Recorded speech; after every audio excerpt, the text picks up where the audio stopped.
Moving on to golf news now. Last week, Friday, 24-year-old Dylan Naidoo secured an emotional maiden Sunshine Tour victory on a course he felt home on, as he says that he felt the spirits of Papua Sugolum. The Umhlali Country Club is where he secured his victory, a two-shot victory at that, just days before he aims to go a step further in securing his European Tour card.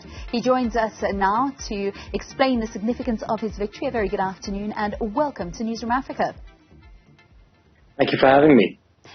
Can you firstly tell us about the response that you could feel the spirits of Sugolum, who in 1963 became the first golfer of colour to win a provincial open in the country, and how that helped to inspire you in KZN on Friday? Yeah, Papa has always been a hero of mine growing up, and someone who I've known about since I can't even remember how old I was. It's just been a part of the fabric of golf in South Africa. And, in that part of the world, he's won the Natal Open, where he was very famously given the trophy outside in the rain at Durban Country Club. And that part of the world is where his spirit is. And I felt it on those last few holes, and it really carried me through. As a player of colour, playing a sport that is traditionally considered a white sport, how significant is that for you? Yeah, it's not easy as a player of color coming through in South Africa. There are a lot of barriers in place, but at the end of the day, you have to play good golf to win. I mean, there's so many really good golfers on tour, and I'm really grateful that I've been having a nice stretch of form that I can hopefully continue into the next few weeks. You mentioned that there's many barriers of entry. How have you managed to navigate those? Because you've gone through a fantastic pipeline at the Tuks High School and then with a University of Arkansas scholarship and bursary. Can you just tell us a little bit about your journey and the purple patch that you're now enjoying in 2022? Yeah, I mean, I came through a really good system at Tuks Sport High School, and there's been Olympians recently who've been winning medals from the school, so it's fantastic that I can be a part of that, that I was a part of that fantastic establishment. And then moving on from that, I got a scholarship at the University of Arkansas, which really is where I became a man. I left as a kid and really came back as someone who was much more mature. And then my journey on the Sunshine Tour started, and over the last few years, I've played all right, and thankfully have secured some great sponsors in the form of National Security, GCC, and Sidel Asset Management and Under Armour, and they've been fantastic in the last year or so, helping me grow and supporting me, and the results are starting to show. How much responsibility do you feel on your shoulders now to inspire other youngsters of Indian descent, other youngsters of colour, to come through the South African system, so their sole role model they don't have to look back to 1963 for?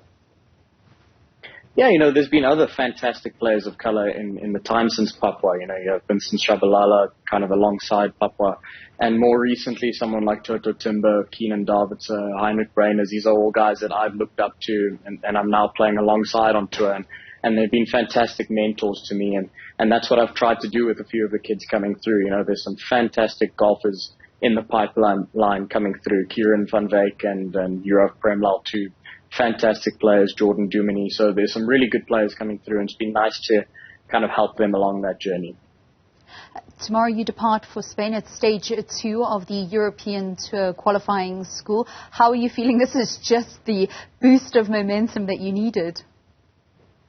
Yeah, I've been playing really well for the last month or so, and kind of started for me when I went to first stage in Portugal and got through there. And from then, I've just continued that good form, and it's been nice to get in contention and obviously pull out the win here. But it's been a continuation or a trend for my game for the last little while, so it's exciting times. And if you manage to get past stage 3 following your upcoming trip to Spain, it'll be achieving one of your short-term goals, and that's to play on the European Tour, get your card there. What are your long-term goals? I understand is to be world number 1, to play on the PGA Tour, and to win a major. With all that's happening in the golfing world now, does a big money-spinning event like the Live Golf Tour appeal to you, or are your long-term goals still what they were? That's a very difficult question to answer because, the golfing world has kind of been turned upside down in the last year or so, and it's going to be very interesting to see how it plays out. But, for me, it's really not important where I play, it's how I play, that the process is good, and I just need to keep on doing what I'm doing and keep on clearing up the process. I have such a good support team around me, and wherever that may lie, the majors will always be the majors, and that's the most important thing. You speak about the processes. What are the correct processes to be winning golfing tournaments? That's another really good question. There's so much that goes into it, from course management and strategy to the practice that you have in place to all those little things that, often goes unseen and under the hood. But the performance aspects, they speak for all those processes that you put in place a long time before. I mentioned that it was an emotional win in KZN, and that's also because there were lots of people that have been instrumental in your journey as a young golfer to actually get you there, to see you win a first Sunshine Tour title. Can you tell us a little bit about the tournaments?